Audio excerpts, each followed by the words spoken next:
hari ini saya akan menjelaskan materi teks pidato persuasif, yaitu pada bab kedua mata pelajaran bahasa Indonesia kelas 9. Silahkan anak-anakku, kalian simak video pembelajaran berikut ini.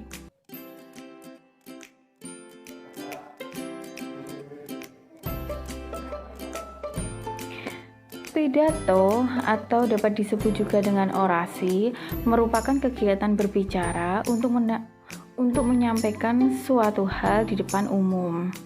Hal yang disampaikan dalam sebuah pidato dapat berupa pendapat, gagasan, informasi, atau pesan-pesan tertentu.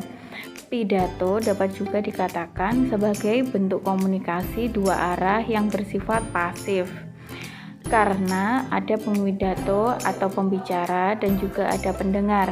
Sementara pendengar hanya berfungsi sebagai pendengar saja, tidak ada umpan balik.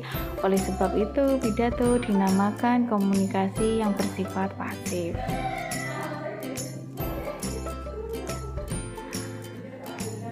Pidato akan menarik apabila sang orator atau pembicara mampu menyampaikan isi pidato dengan yang pertama, dengan menggunakan vokal yang jelas dan lantang.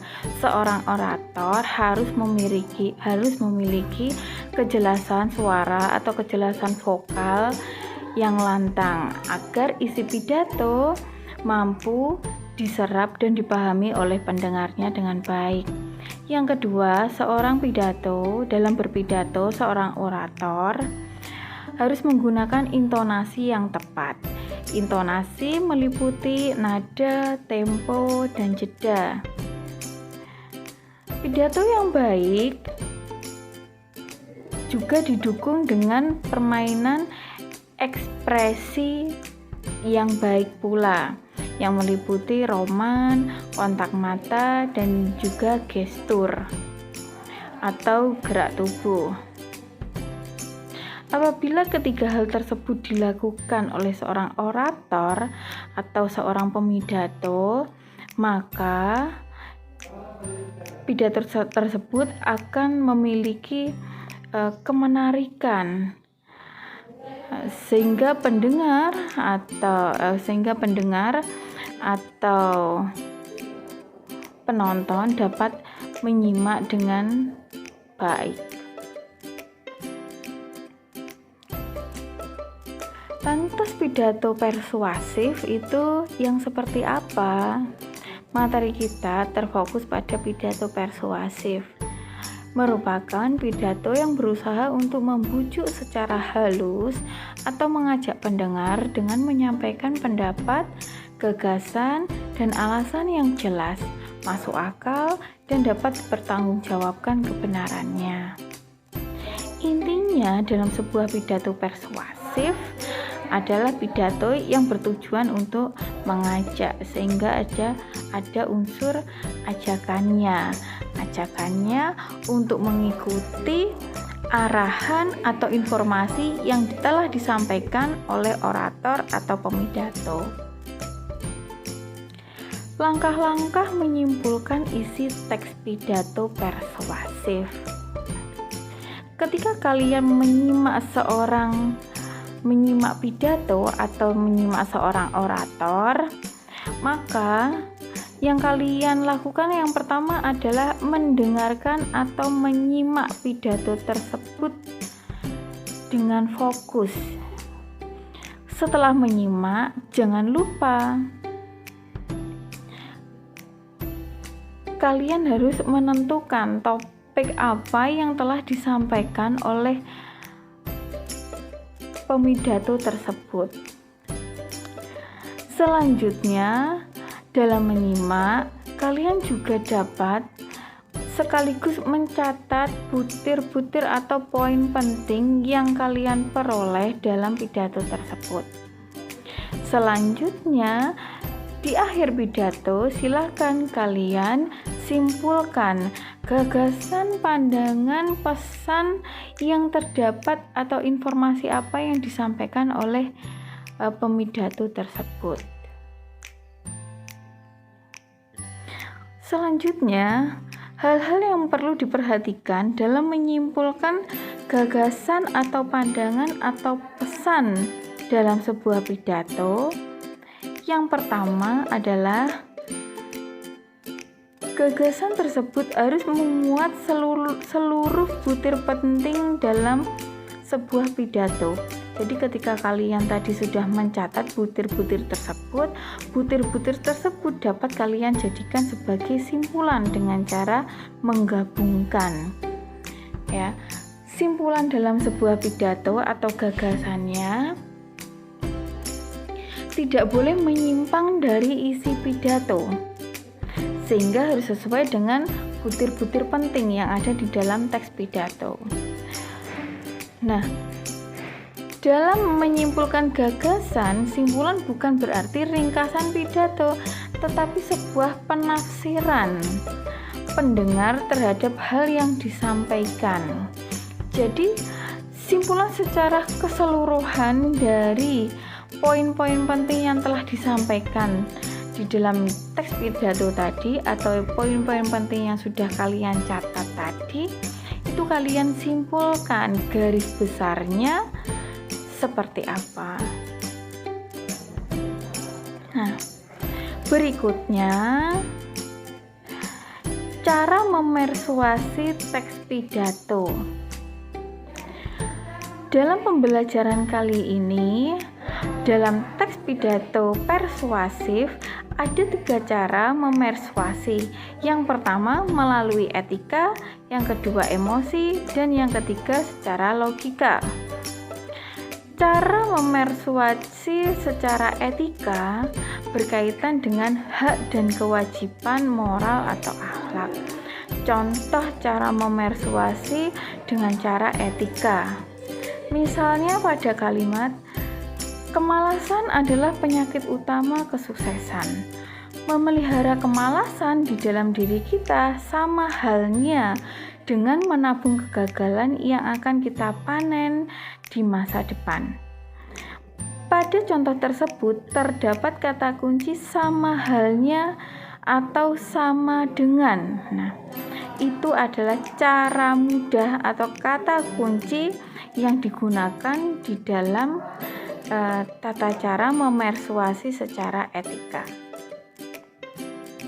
Selanjutnya, cara memersuasi teks pidato secara emosi berkaitan dengan luapan perasaan yang berkembang. Contoh pada kalimat, coba pikirkan betapa ruginya jika memelihara kemalasan. Waktu terbuang percuma, tidak akan pernah kembali lagi. Masa depan tanpa harapan. Pada kalimat tersebut terdapat kata kunci coba pikirkan. Nah, itu adalah penanda cara memersuasi dengan cara emosi, yaitu memberikan luapan perasaan. Selain kata coba pikirkan, kalian bisa menggunakan kata bantu coba renungkan, coba rasakan. Selanjutnya, cara memersuasi dengan cara logika, yaitu berkaitan dengan jalan pikiran yang masuk akal. Contoh pada kalimat, kita paham bahwa keberhasilan akan dapat diraih dengan usaha dan doa, bukan dengan kemalasan. Pada kalimat tersebut terdapat kata kunci bahwa. Bahwa adalah kata bantu untuk memersuasi dengan cara logika yang berkaitan dengan cara masuk akal. Selanjutnya, setelah kita belajar cara memersuasi, kita belajar struktur teks pidato persuasif. Struktur teks pidato persuasif secara keseluruhan terbagi atas 3 tahap, yaitu tahapan pembukaan, tahapan isi, dan tahapan penutup. Pada tahapan pembukaan diawali dengan salam pembuka. Selanjutnya diikuti dengan ucapan atau sapaan yang berupa penghormatan. Selanjutnya diikuti dengan kalimat atau ucapan rasa syukur kepada Tuhan Yang Maha Esa atau kepada Allah Subhanahu wa Ta'ala. Selanjutnya diikuti dengan isi pidato. Struktur isi memuat penjelasan pendapat, gagasan, alasan atau pesan yang ingin disampaikan oleh pemidato. Setelah bagian struktur isi, diikuti dengan bagian penutup. Biasanya, bagian penutup pidato berisi harapan agar gagasan dan pesan yang disampaikan bermanfaat. Selanjutnya, diikuti dengan permohonan maaf. Ada juga ucapan terima kasih dan diakhiri dengan salam penutup. Dalam struktur isi pidato persuasif lebih dapat ditekankan lagi, dapat diperinci lagi. Isinya meliputi diawali dengan pernyataan posisi. Apakah yang dimaksud dengan pernyataan posisi? Yaitu merupakan pendapat atau pernyataan yang berupa pendapat atau sudut pandang pengarang terhadap suatu persoalan. Jadi persoalan pendapat pemidato dalam menyoroti suatu persoalan itu diungkapkan di bagian pernyataan posisi di dalam isi pidato persuasif. Selanjutnya diikuti dengan tahapan argumen, yaitu tahapan yang berdasarkan pendapat yang logis atau masuk akal yang meyakinkan audiens atau pendengar mengapa posisi itu diambil. Tahapan argumen di dalam isi pidato biasanya diikuti dengan bukti-bukti atau diikuti dengan paparan gagasan. Selanjutnya, dalam isi pidato diakhiri dengan penguatan pernyataan posisi. Penguatan pernyataan posisi dalam hal ini adalah simpulan yang diambil dari gagasan-gagasan sebelumnya untuk memperkuat pandangan penulis pada pernyataan posisinya. Jadi intinya generalisasi dari pernyataan-pernyataan atau simpulan secara umum dari gagasan yang sudah disampaikan oleh pemidato. Berikut ada contoh teks pidato yang dapat kalian simak. Silakan diperhatikan. Assalamualaikum warahmatullahi wabarakatuh. Yang terhormat Kepala SMP Negeri 1 Pagu, yang kami hormati Bapak Ibu Guru beserta staf tata usaha, yang kami sayangi anak-anakku siswa SMP Negeri 1 Pagu. Syukur alhamdulillah, mari kita panjatkan kehadirat Allah Subhanahu wa Ta'ala karena kita masih diberikan kesempatan untuk bertemu, belajar meskipun secara virtual. Anak-anakku generasi penerus peradaban. Kita sedang menghadapi ujian, yakni pandemi COVID-19. Hal tersebut membuat kita belajar dengan jarak yang terpisah, tidak seperti sebelum wabah ini datang. Meskipun begitu, anak-anakku, adanya wabah ini janganlah membuat semangat belajar kita menurun. Justru, ini adalah tantangan kita di era milenial saat ini. Kita harus semakin meningkatkan kreativitas dan semangat belajar. Anak-anakku harapan bangsa. Senyampang usia masih pagi, masih panjang jalan yang akan kalian lalui. Persiapkanlah dari sekarang, karena kesuksesan bukanlah sesuatu hal yang mudah, tetapi kesuksesan juga bukanlah sesuatu hal yang gampang. Kesuksesan haruslah kalian perjuangkan, agar karena tidak ada yang mustahil di dunia ini. Coba pikirkanlah betapa bangga dan bahagianya orang tua kalian apabila kelak anak-anak mereka adalah orang-orang yang sukses dunia dan akhirat. Anak-anakku tombak masa depan. Semakin hari, zaman semakin maju. Apabila kalian terlena dengan kenyamanan atau kemalasan, kesuksesan itu pun akan menjauhi diri kalian. Mungkin saat ini masih belum terasa, akan tetapi 10 tahun lagi hasil itu akan terlihat. Semoga anak-anakku SMP Negeri 1 Paku adalah golongan orang-orang yang sukses di dunia dan di akhirat. Anak-anak yang kubanggakan, tataplah masa depan dengan penuh keyakinan. Yakinkanlah hatimu bahwa kelak keberhasilan ada di genggamanmu. Yakinkanlah bahwa engkaulah pemilik hari esok. Tegapkanlah langkahmu mulai kini. Jangan diam dan jangan mundur apabila ada kerikil di hadapanmu. Tetaplah melaju. Demikianlah sedikit pidato dari Ibu Guru.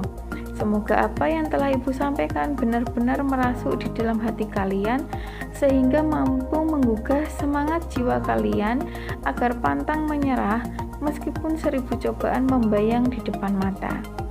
Ibu mohon maaf apabila ada tutur kata yang kurang berkenan. Terima kasih. Akhirul kalam, wabillahi taufiq wal hidayah. Wassalamualaikum warahmatullahi wabarakatuh. Anak-anak, demikianlah contoh teks pidato yang telah Ibu bacakan. Kegiatan kalian berikutnya adalah berlatih. Yang pertama, coba temukanlah cara memersuasi yang terdapat di dalam teks pidato tersebut. Setelah kalian temukan kalimatnya, tentukan bentuk cara memersuasi seperti apa yang berada di dalam kalimat tersebut. Yang kedua, teks naskah pidato tersebut silahkan kalian salin di dalam buku catatan kalian. Kemudian analisislah struktur teks pidato tersebut ya, sesuai strukturnya yang sudah Ibu jelaskan tadi. Bagaimana anak-anak? Penjelasan Ibu tadi sudah dapat dipahami? Apabila ada kesulitan di dalam pembelajaran hari ini, silakan kalian dapat mengirimkan pertanyaan melalui kolom di bawah ini. Semoga pembelajaran hari ini bermanfaat. Saya akhiri, wassalamualaikum warahmatullahi wabarakatuh.